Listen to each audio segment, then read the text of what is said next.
No Country for Girls by Emma Stiles, published by Svea Little-Brown, and this is set in Western Australia. And I guess the title of the book does remind me of the film No Country for Old Men with Javier Bardem and Woody Harrelson, where there is a stash of money and, there is a chase and so forth. This is kind of a similar concept, but it's about gold. And I guess it also reminds me of the Wanted Netflix series about two women who are thrown together and suddenly have to take a road trip because people are chasing them. And that's essentially what we have here. It's all about the gold. Charlie has lifted one gold bar from Daryl and she's on her way home, and as she comes to her home she meets Nao, and Nao is someone who clearly exudes anxiety and worry.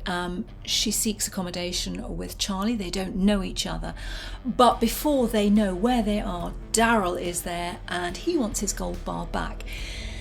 They have to set off in a car, and this is basically a road trip up Western Australia. And just think, it's a 22-hour drive potentially from Perth, where they start off to Broome.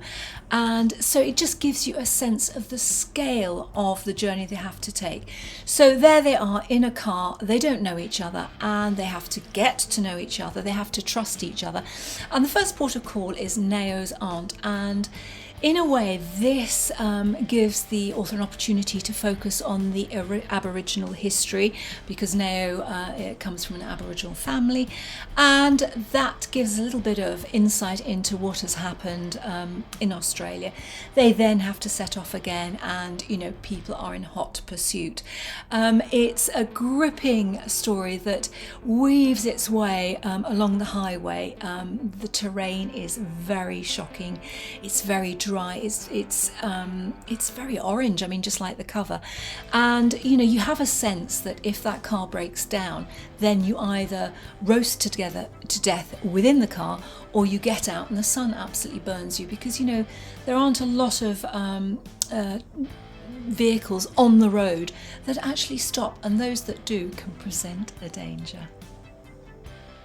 And yes, of course, Thelma and Louise comes to mind, because these two young women, these teenagers, are ploughing through this vast terrain, and you have a real sense about the sights, sounds and smells of the area and how vast it is, which I think for a European is kind of almost beyond comprehension, because the area is just so big. So I think if you're looking for a really interesting and well thought out road trip novel thriller, then No Country for Girls by Emma Stiles is certainly one to put on your bookshelf.